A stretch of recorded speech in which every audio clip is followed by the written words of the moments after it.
this year has been a lot different to others. I think the worry, the stress and the anxiety stemming really from life as we know it can feel really overwhelming at times. So I think looking after our mental health has always been important, and hopefully here today I can shed some light on tips and tricks with our nutrition that will improve, that may have a small benefit on our mental health and our overall health. Sorry, I'm just confirming that this can be recorded. Okay. So what is mental health? So mental health, really, it exists on the spectrum. It can manifest from asymptomatic to symptomatic to actual diagnosis of a condition. So the World Health Organization define mental health as a state of well-being in which every individual realizes his or her own potential. They can cope with the normal stresses of life, they can work productively and fruitfully, and is able to make a contribution to his or her own community. So unfortunately in Ireland, mental health is quite common. So almost 1 in 5 of the Irish population are recorded as having a mental health illness. And this came from the Health at a Glance report. And Ireland was one of the highest in Europe. It came third out of 36 countries. And mental health disorders, so in particular, depression is one of the leading causes of global disease burden and disability worldwide. So in 2018, Mental Health Ireland surveyed a sample of the Irish population, just really asking their attitudes towards mental health and its recovery. So they found that on average, women tend to have a higher wellbeing score than men, and those who are younger scored lower on the wellbeing scale than those who are older. And those who are unemployed and or either in full-time homemakers have a lower score than those who are in full-time or part-time employment. But interestingly here, this slide here is on the perceived factors affecting mental health. So 93% of people surveyed report that there is everyday things we can do to improve our mental health and well-being.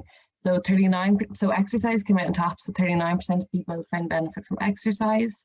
Almost 1 in 3, so 28% found benefit talking to a family member or friend. Only 13% reported healthy eating as a strategy to deal with it, and 1 in 10 reported either speaking to a counsellor or mindfulness or yoga had a good impact. So I think it's clear from this, one of maybe the most obvious yet under-recognised factors in the development and treatment of mental health is nutrition. So I think an integrated approach really to mental health is vital, and it should include many factors. So it should be really an interplay between biological, psychological, emotional, and indeed social conceptions. And it should really include all these factors in equal parts in order to reduce the prevalence and the distress caused by mental health problems. And I think diet is really a cornerstone in this approach. So what is the brain? The brain is a wonderful organ. It regulates the majority of the body's processes. So the brain also directs our thoughts, actions, emotions, and basic desires. In support of this tremendous workload, the brain uses about 20% of the entire energy supply from the body, despite only being about 1/50th of the weight. So all processes in the body are based on the nutrients we consume. So waking up, going to sleep, breathing, and nutrients found in whole food items are more bioavailable rather than specific supplements in high concentrated doses. So the brain is only really as good as the food we consume. So the brain functions best on a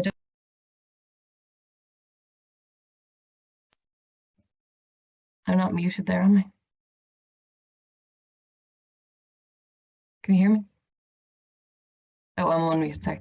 The brain functions best on a diet high in vitamins, minerals, and antioxidants to prevent against oxidative stress. And it can be damaged by high refined sugar or high processed foods, as these tend to promote inflammation. So the foods you eat can affect the composition of your brain because the nutrients in foods are precursors to neurotransmitters. So what are neurotransmitters? So neurotransmitters are just chemical messengers that tell our body what to do and how to feel. The ones you might have heard of just in everyday language is dopamine, serotonin, endorphins, and choline. So it's well established that certain products can alter one's mood. So example, tea, coffee, alcohol. So the brain really is nourished by foods you put in it. So anything that impacts your body is going to impact your brain.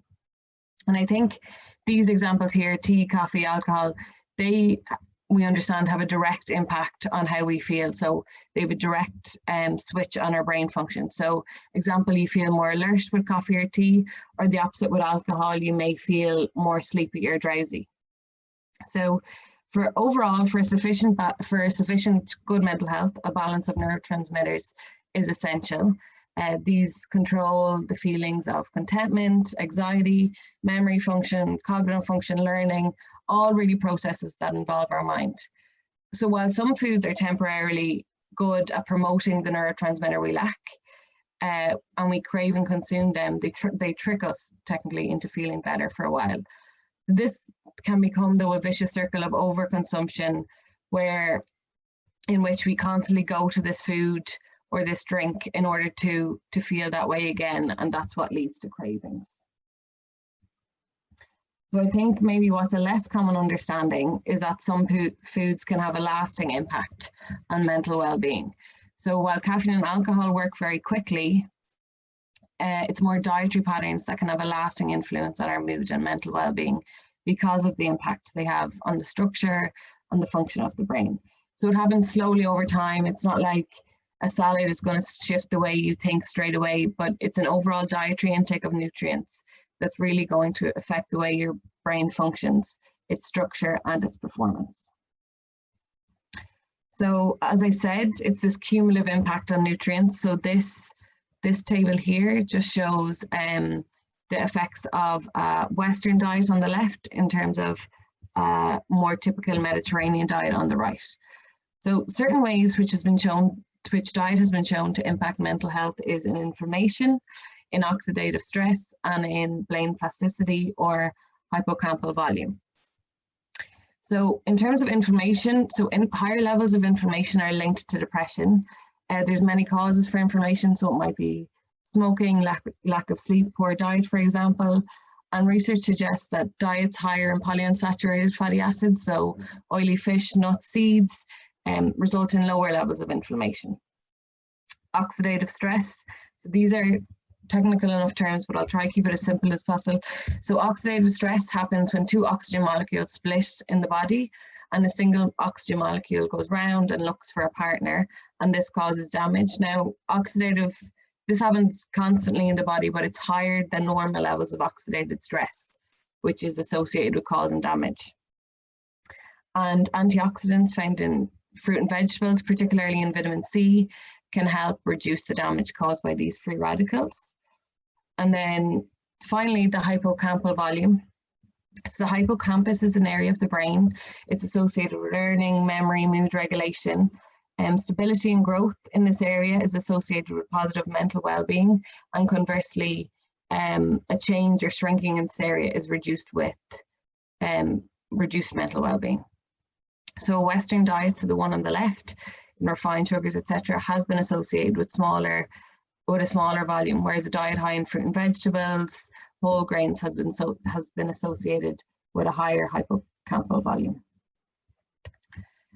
So in the last 75 years, I think 50 really to 75 years, we've witnessed remarkable alterations to what we eat.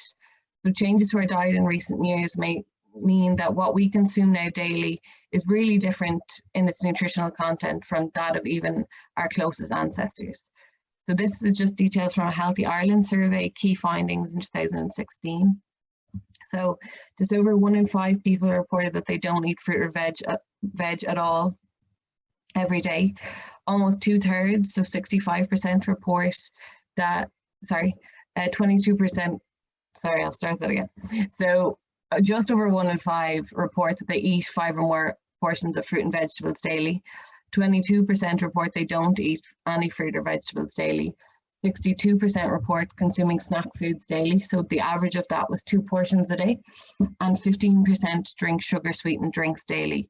And the most common group to drink sugar-sweetened drinks are males between 15 and 24 years old. So I keep talking about this term the inflammation and the inflammatory diet. So just to pare it back, what exactly is inflammation?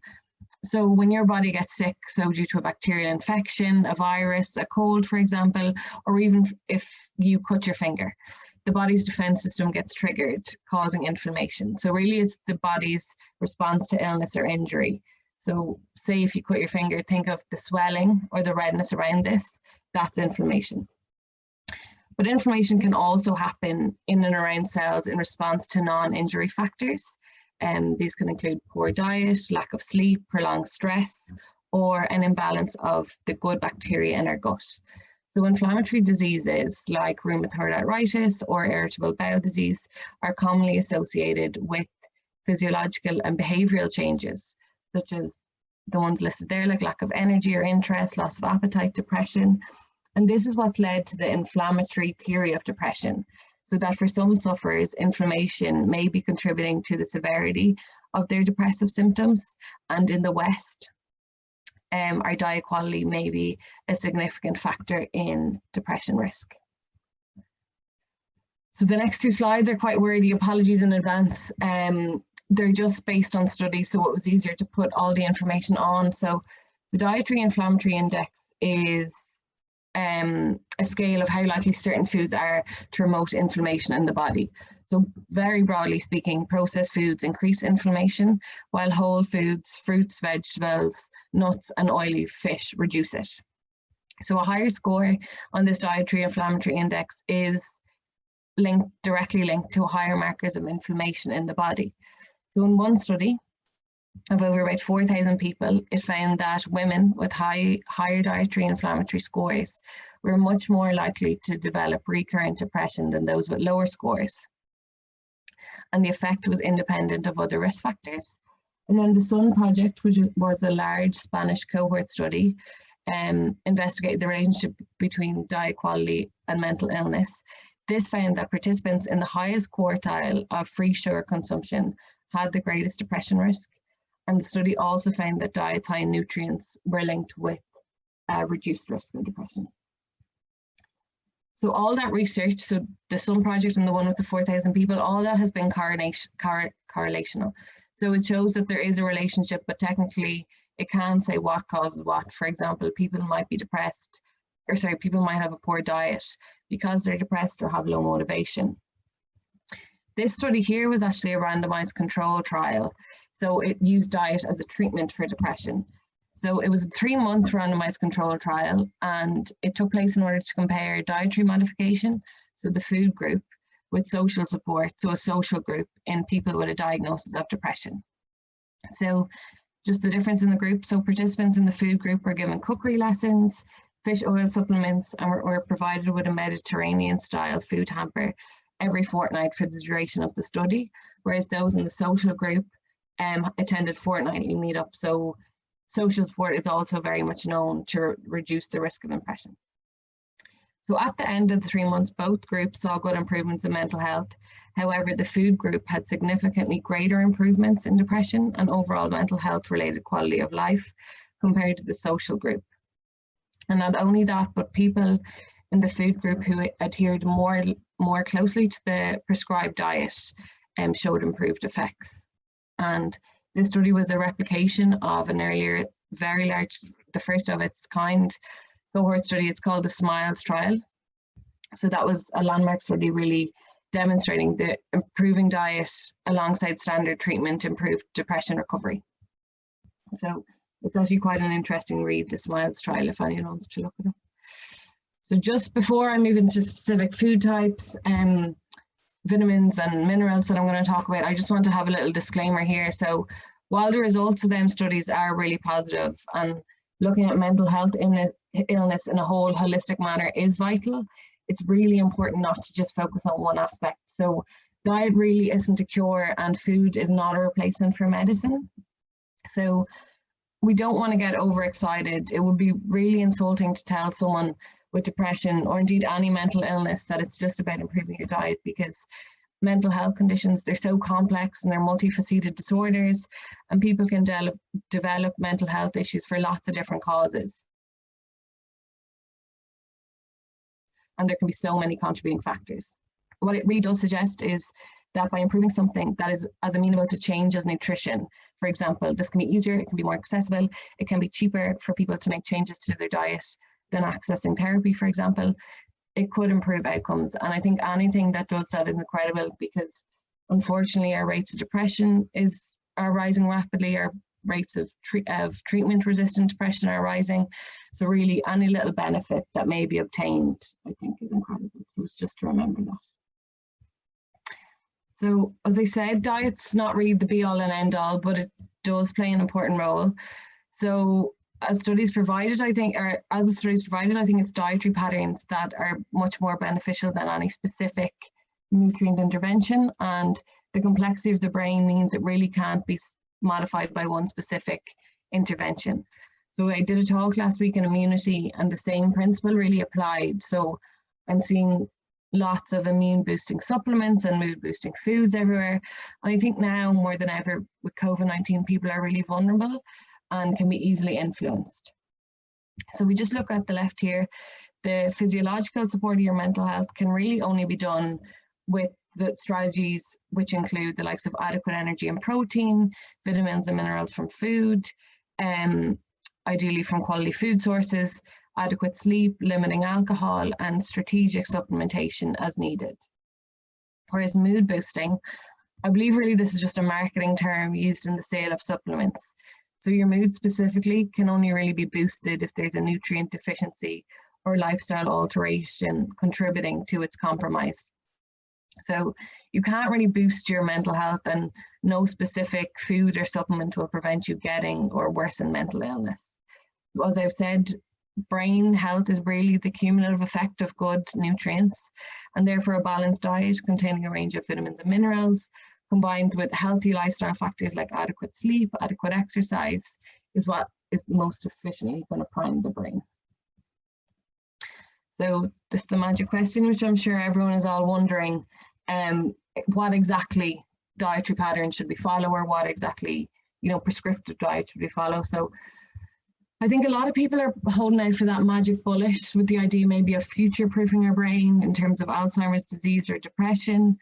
And again, I think a lot of this is to blame on the media, perhaps health experts, celebrities who advertise false claims in relation to different supplements or different food types. So no one food is going to make you the happiest person ever. It's what you do every day, or at least over a very long period of time, that's going to make the difference. So things we know that are definitely good for our brain and our brain function and our mental health are classics. There's nothing earth-shattering really. So this healthier diet may vary country to country. It's not specifically only the Mediterranean diet, but research has shown that regardless of where we live, eating closer to a traditional pre-industrial diet rich in plant foods, fish, unrefined grains and fermented foods with less meat and less of the highly palatable snack foods is the most beneficial for our mental health.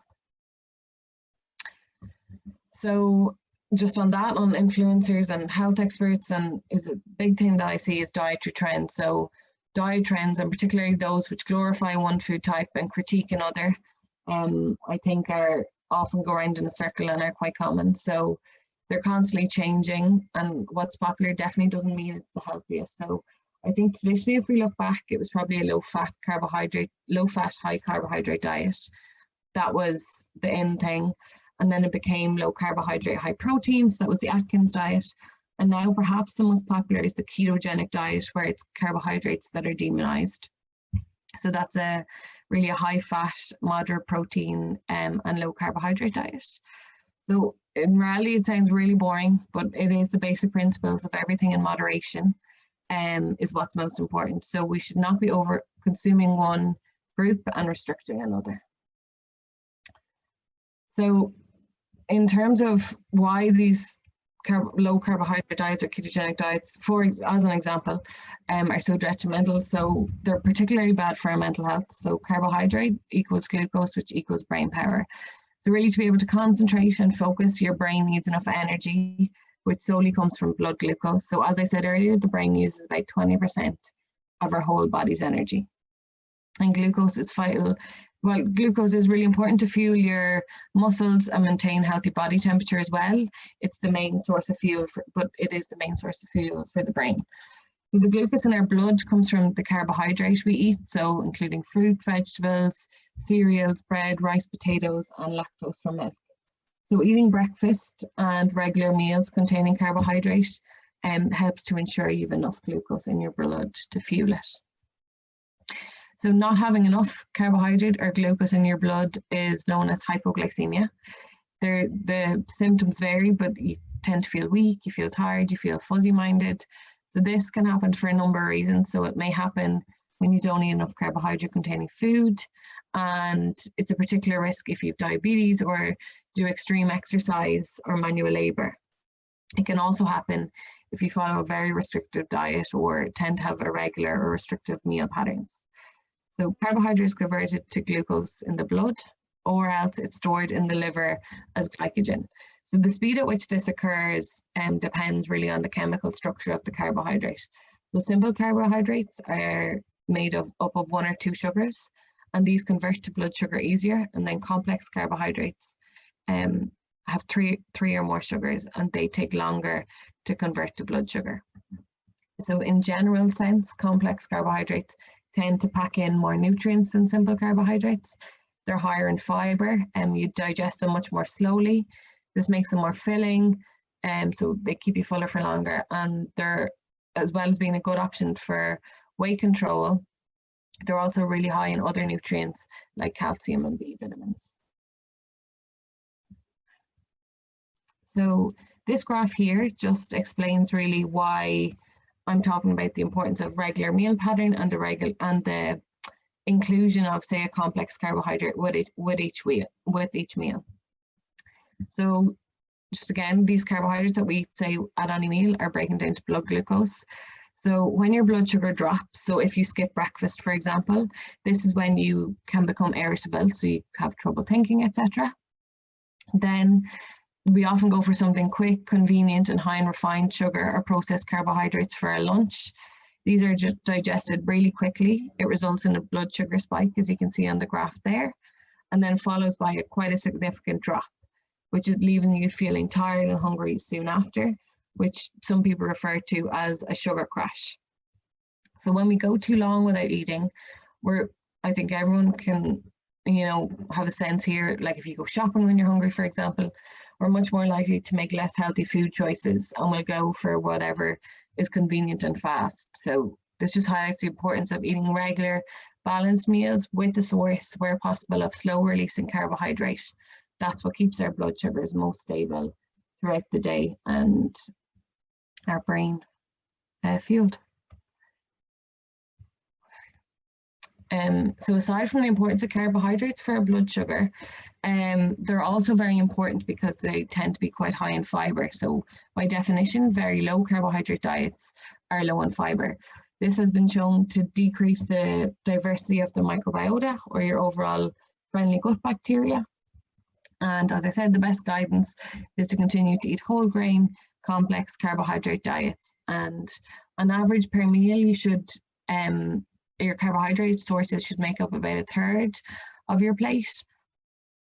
And as I said, whole meal sources tend to be best.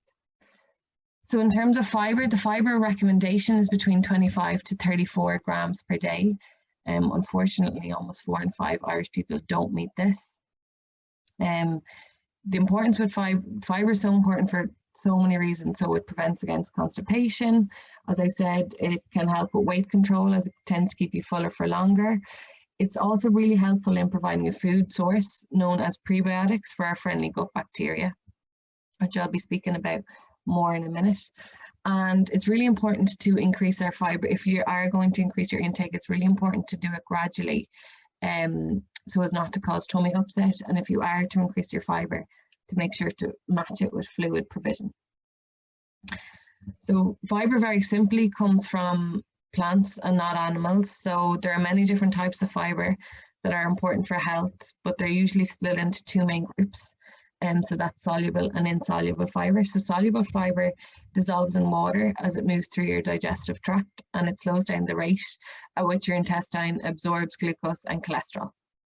So examples of this are oats, peas, beans, citrus fruits, bananas, apples, root vegetables, for example.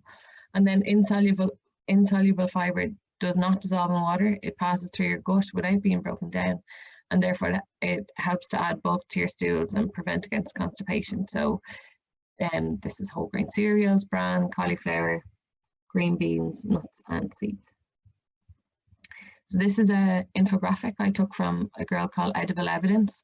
So we're always saying, you know, to aim for the 30 grams a day, but it's just handy to see it in picture form. So as you can see here, a baked potato has about 5 to 6 grams, wholemeal pasta, or indeed wholemeal rice is similar. Wholemeal bread is slightly less, at about 5 grams a slice. While fruit is a really good source, you do need to be up on eating your 5 to 7 portions a day in order to have good intake from fibre on it. And then the likes of bean, peas, lentils, chia seeds, all have slightly higher fibre content. So another really important thing when it comes to mental health and nutrition, I think, is gut health. So this is a topic which you're finding out much more about more recently. So the microbiome it's an eternal metropolis of trillions of microorganisms or microbes that live on or within our bodies. They mainly live in the intestines. These are responsible for orchestrating a wide variety of metabolic processes. So the gut is involved in so many things. It's involved in immune function, neurotransmitter synthesis, inflammation, pain, and general brain health. So we're learning more and more about the connection of the bacteria and our gut and the brain, and notably, probably most gut bacteria or microbes produce hundreds of neurochemicals that the brain uses to regulate basic psychological processes, as well as mental processes like learning, memory, and mood. And additionally, our microbiome is essential for digestion, it's essential for absorption, vitamin production, and controlling the growth of harmful microorganisms. So the diet plays a really big role, or probably the main role, in determining what kind of microbes live in or within our intestines. So in particular, it's a high fibre, plant-rich diet with the likes of plenty of fruits, vegetables, whole grains, legumes, which appear to support the growth and maintenance of these beneficial gut bacteria most. So certain helpful bacteria break down the fibres we eat into short-chain fatty acids, which have been shown to improve brain function. And this includes a thing called neuroimmunoendocrine regulation. And prebiotics are fibres that feed these microbes. So therefore, a diet containing both pre and probiotics seems to be the most beneficial. So to put it simply, probiotics contain the live helpful bacteria, and prebiotic foods contain the fibre to feed these helpful bacteria. So we should try, sorry, that's cut off a wee bit at the top. We should try and include sources of both probiotic and prebiotic foods in our diet. So as you can see, some are a lot more common than others. So the most common, cheapest, and probably accessible probiotic is yogurt. And just to note, for probiotics to actually be present in yogurts, and the product needs to specify which strain of live probiotic that it contains, as otherwise if it just says made with live cultures, this may have just been done to ferment the yogurt without still being present, so it wouldn't have the same effect. And probiotics are also present in fermentable foods, which are definitely becoming a lot more popular, or at least I'm seeing them a lot more around now, the likes of kefir, sauerkraut, kimchi. And prebiotic foods are basically fermentable carbohydrates. So these include asparagus, banana, tomatoes, cow's milk, for example, and beans, just to name a few. So I'll move on now to omega-3 fatty acids. So omega-3 is a type of fatty acid which fits the polyunsaturated fatty acid family. So it's an essential nutrient, which means that our body can't make it itself, so it relies really on sources for our diet. So there are different forms of omega-3, so primarily DHA and EPA. So our body can use these types of omega-3 really efficiently, so they have more direct health benefits. The sources of these include oily fish like salmon, mackerel, kippers, tuna, so just to make sure it's fresh tuna but not tinned tuna. Or omega-3 fortified products like, there's variations of milk, yogurts, eggs, and spreads. And then ALA, and this can be converted to DHA and EPA in our body, but it's not always converted in significant amounts, especially in relation to DHA. So it tends to have less health benefits. And sources of this include chia seeds, linseeds, hemp seeds, and lots of nuts, so walnuts, hazelnuts, and any products made from soya, so soya beans, oil, or tofu. So in terms of the evidence supporting omega-3, so it's recommended just in our general guidelines that we eat about 2 portions of fish per week, one which should be oily fish. There's also European Food Safety Authority approved health claims that DHA contributes to normal brain function and normal vision, and they further approved claims that sufficient DHA, especially during pregnancy and for breastfeeding women, promotes healthy brain and eye development of the baby. There's multiple studies investigating the anti-inflammatory effects of omega-3s, and it is thought that the anti-inflammatory effects may be beneficial to help reduce the risk of certain types of cancers. However, there's a lot of mixed evidence around this, so more human studies are needed. Then in terms of cognitive impairment or brain function, research is really focusing on this area in terms of its effect on our brain health. So some research has found that EPA and DHA is beneficial for improving memory in older adults with a mild cognitive impairment. But then again, a really large scale review looking at omega-3s and dementia found that there's not enough evidence to show that it impacts dementia. And while a higher intake of fish has been shown to have a lower risk of depression, it isn't thought to be a direct cause, so it might be beneficial in the treatment, but while it might not be beneficial, as a direct treatment, they have found a modest benefit in terms of reducing the symptoms of depression. So again, this is just to focus back on why it's important that it will be dietary patterns rather than any one specific supplement. Then just moving on to specific vitamins and minerals for mental health. So as I've continually said, it's the overall diet that's important. But some micronutrients are believed to work collectively to support optimum immune function. And some vitamins in particular appear to play an important role. So the B vitamins, and I'll talk particularly about vitamin D here today.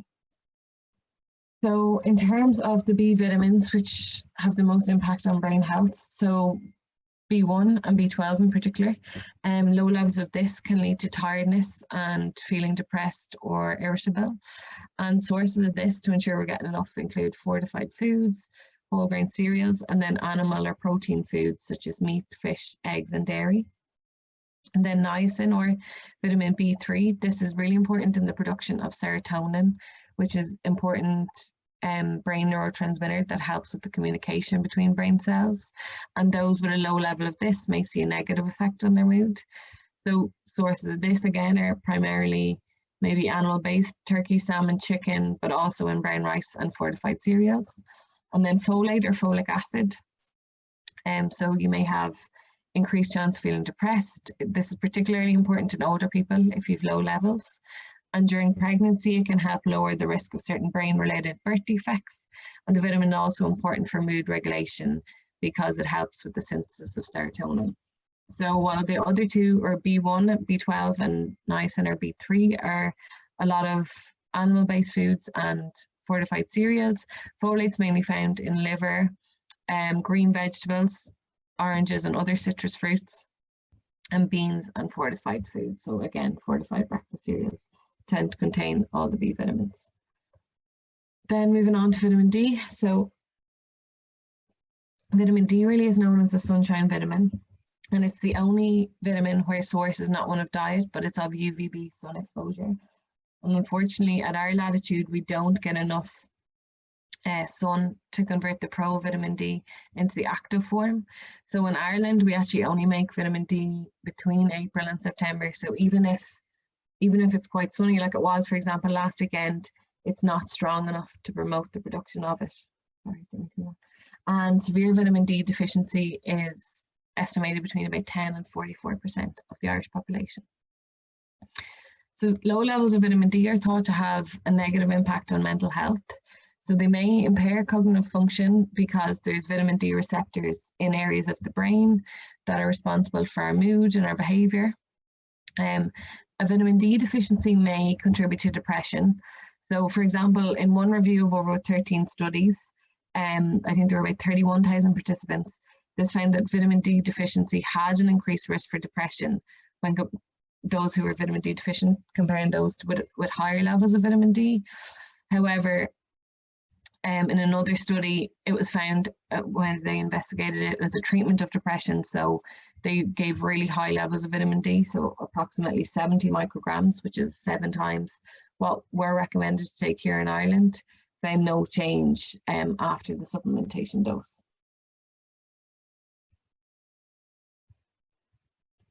So the guideline in Ireland is about 10 micrograms a day. Food is generally a poor source, but it is better absorbed in a meal with moderate fat. So vitamin D3 supplement is 7% more effective than prescription vitamin D2.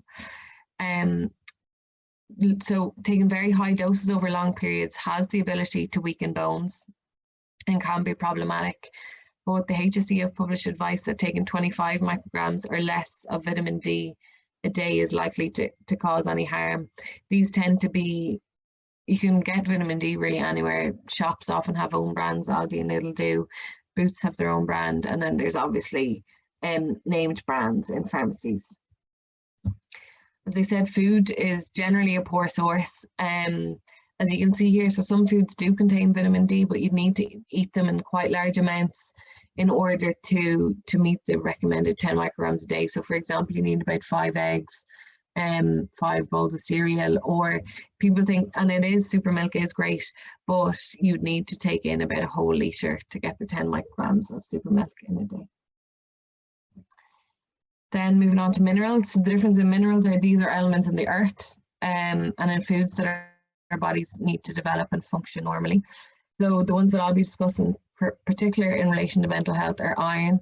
I won't actually have time to go through selenium in detail today, but low levels may increase the incidence of feeling depressed and other negative mood states. So good sources are many of which that I've mentioned already that you should be having anyway, but they include Brazil nuts, meat, fish, seeds, and whole grains. So iron is an essential mineral that has several important roles in our body. It's essential in the production of hemoglobin. So it's a protein that allows red blood cells to carry oxygen to our tissues and our muscles. So when you've low levels of iron, less oxygen gets to your cells, keeping them from functioning properly. And this often leads to fatigue, weakness, and even anxiety and depression. So females aged 11 to 49 are the most likely group to consume below the recommended amount of iron. The amount of iron you need is about 8.7 milligrams a day for men and almost double that for women. Iron is also required for the production of dopamine in the brain.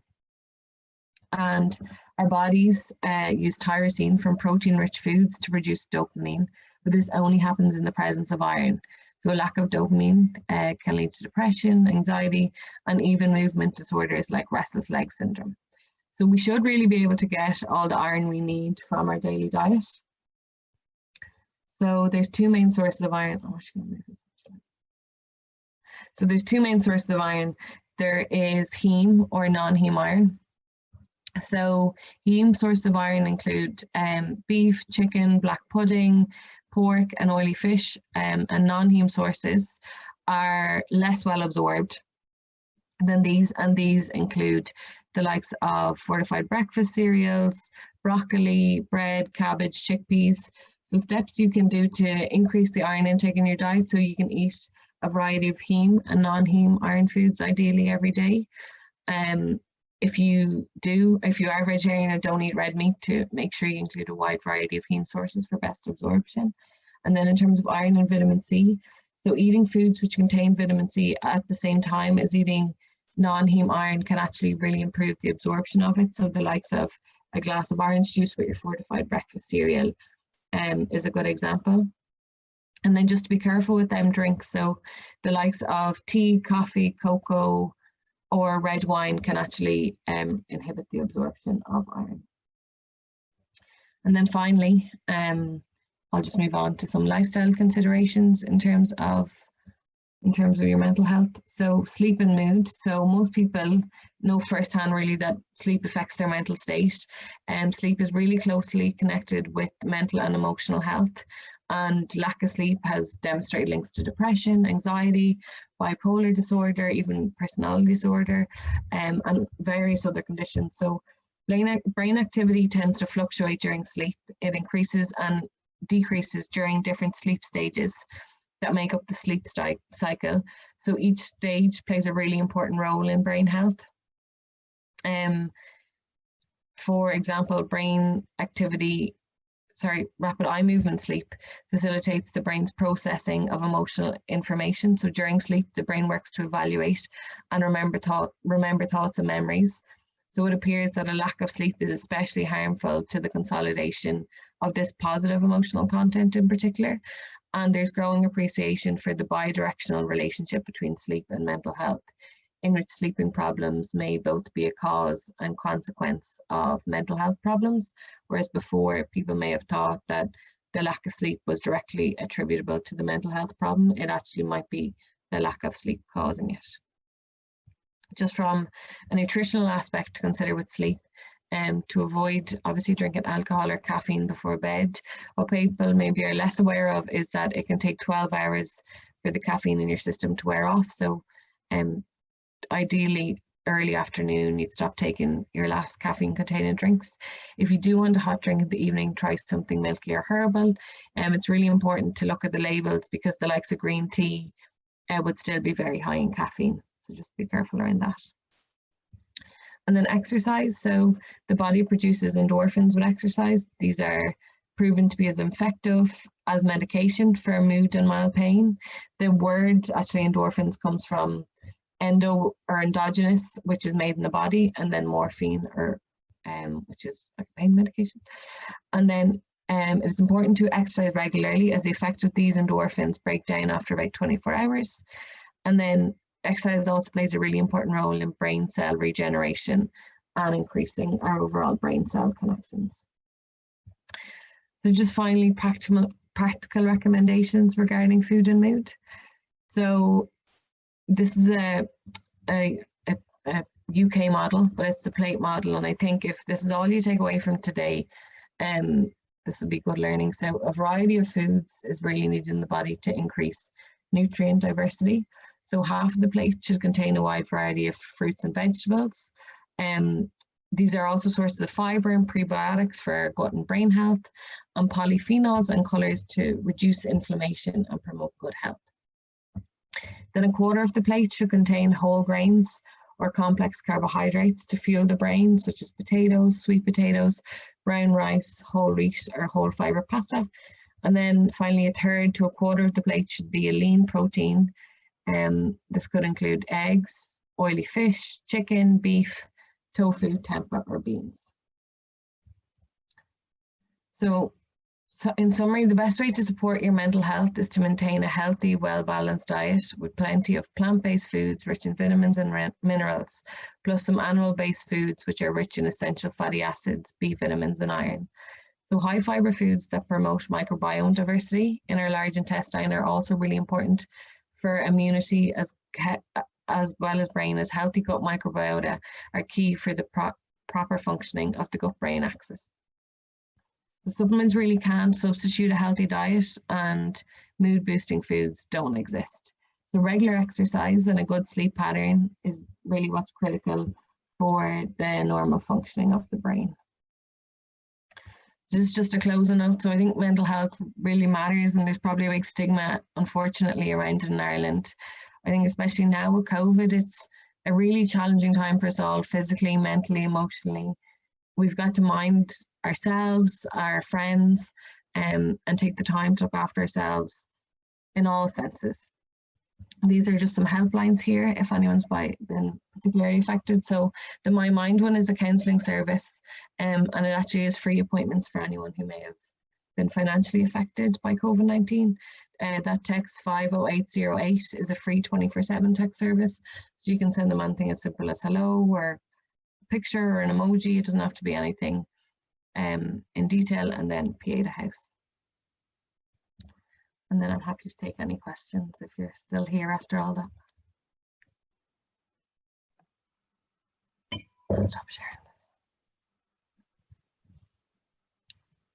Now, Carisa, thank you so much for a wonderful talk presentation, extremely comprehensive.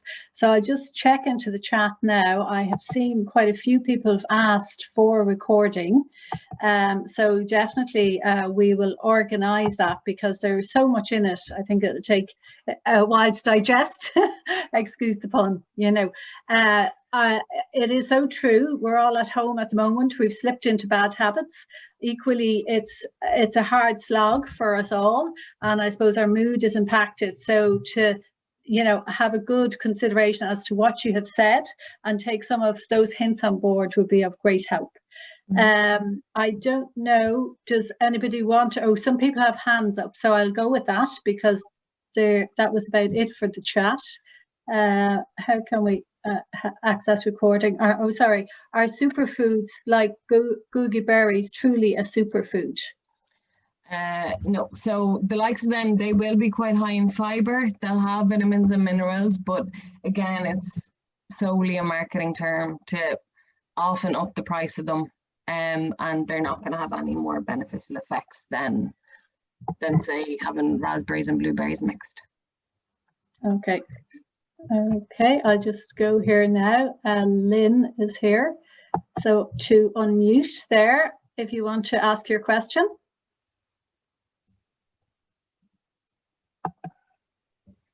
Now, hello? No, that's not coming in.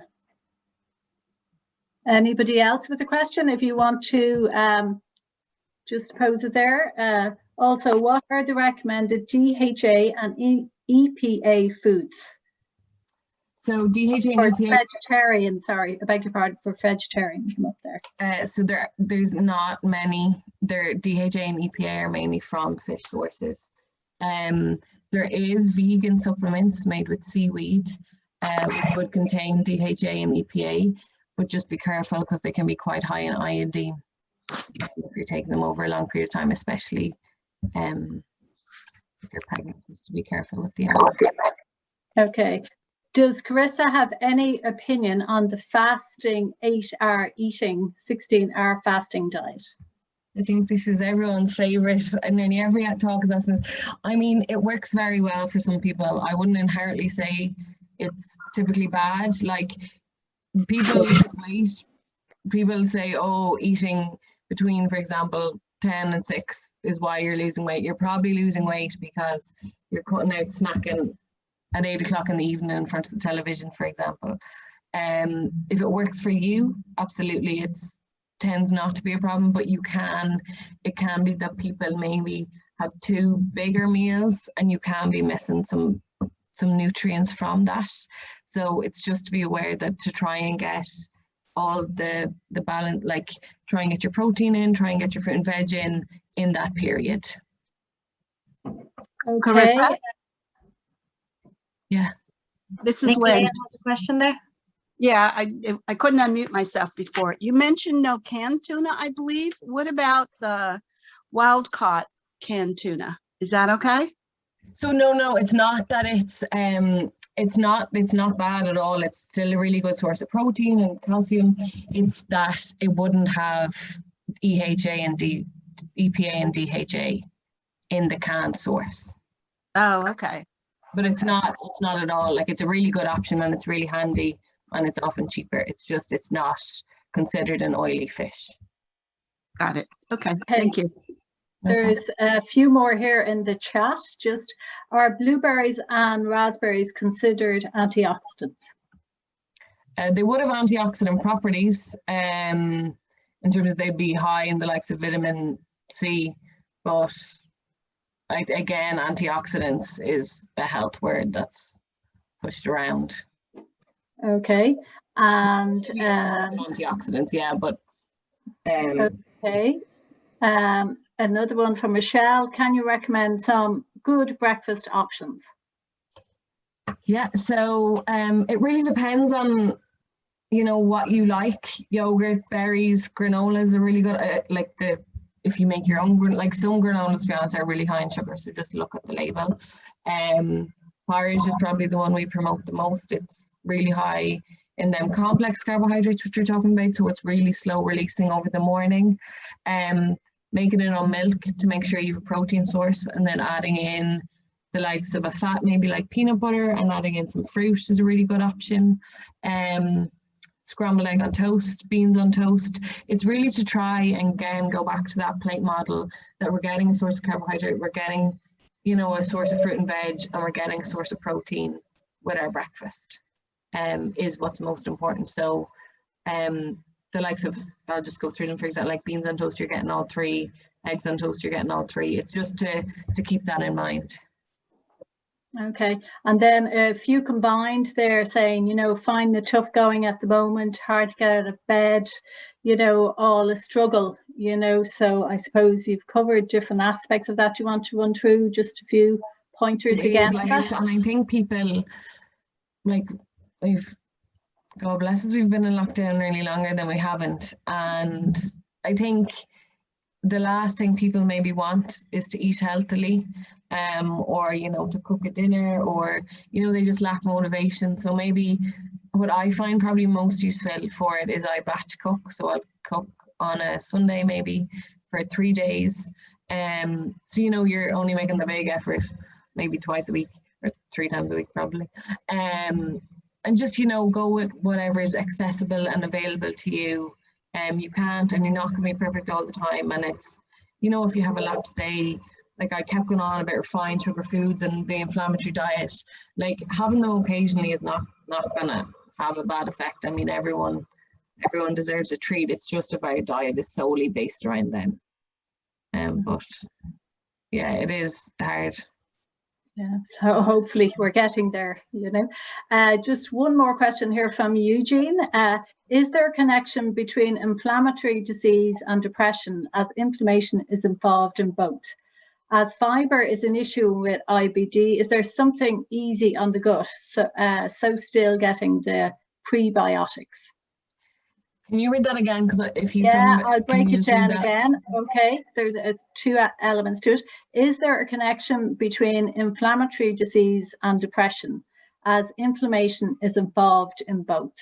I'll maybe leave that with you. And then the second part of it was, as fibre is an issue with IBD, is there something easy on the gut, so still getting the prebiotics? So is there something easier on the gut, I suppose? So I think maybe what he's talking about is inflammatory bowel disease. So the likes of Crohn's or ulcerative colitis. Routinely, we wouldn't recommend a low fibre diet for, sorry, this is kind of very personalized, but it might be relevant to everyone, but we wouldn't recommend a low fibre diet as standard in them. Now, during the likes of a flare, so when their symptoms are quite bad, we would say low fibre. So things that prebiotics have, did he say pre-puree? The likes of cow's milk, tomatoes. There is prebiotic supplements, but there's really no evidence for them. The likes of probiotics in inflammatory bowel disease can definitely play a beneficial role, a probiotic supplement, but there's just loads of different strains. You'd need to talk to your healthcare provider about that. Okay, and just one other one here.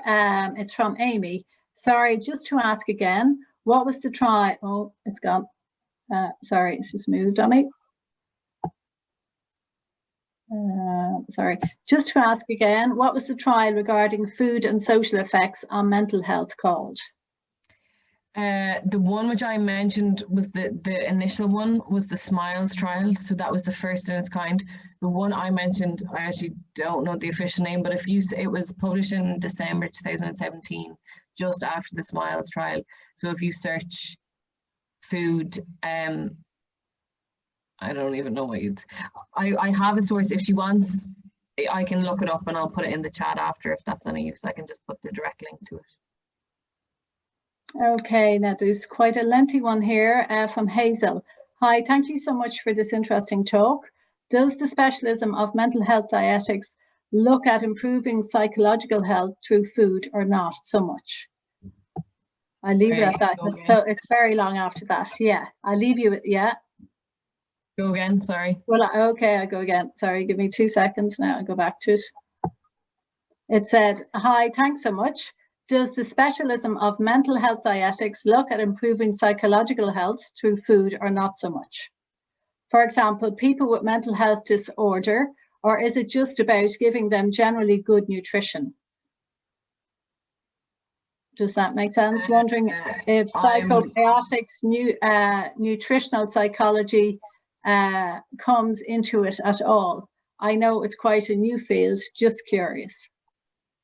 So, to be honest, not that I'm aware of. I don't know if what they're referring to is there certain recommendations for certain disorders, maybe.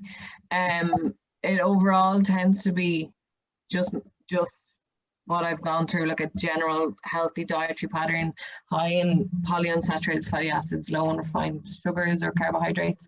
Psychobiotics, yeah, it's definitely emerging, especially with the likes of probiotics and the gut-brain axis and your gut health and the brain. That's definitely emerging, but I think, like with everything, more research is needed. I don't know anything about nutritional counselling, sorry. Okay, I think that's probably it. Again, a few people asking about the recording. So we have people's emails, and once we get that sorted, we will send it out to you, so that's no problem with that. To thank you so much, Carisa, for a wonderful talk. And just to let people know that we have a lot of e-resources online now in Dublin City Libraries, and that may, if you want to look into this subject further, or indeed other subjects, have a look at that. So it's online at dublincity.ie e-resources. And more specifically with regard to Walkinstown Library, if you want to know about some more of our events, if you would follow us on Facebook, that would be one way of doing it. Or alternatively, if you just email us at walkinstownlibrary@dublincity.ie, and we can include you on our mailing list. So thank you everybody for joining us, and thank you again, Carisa, and thank you to my helper Sandra, another member from Walkinstown, who was co-host here this evening and who facilitated everything lovely. Thank you and good night.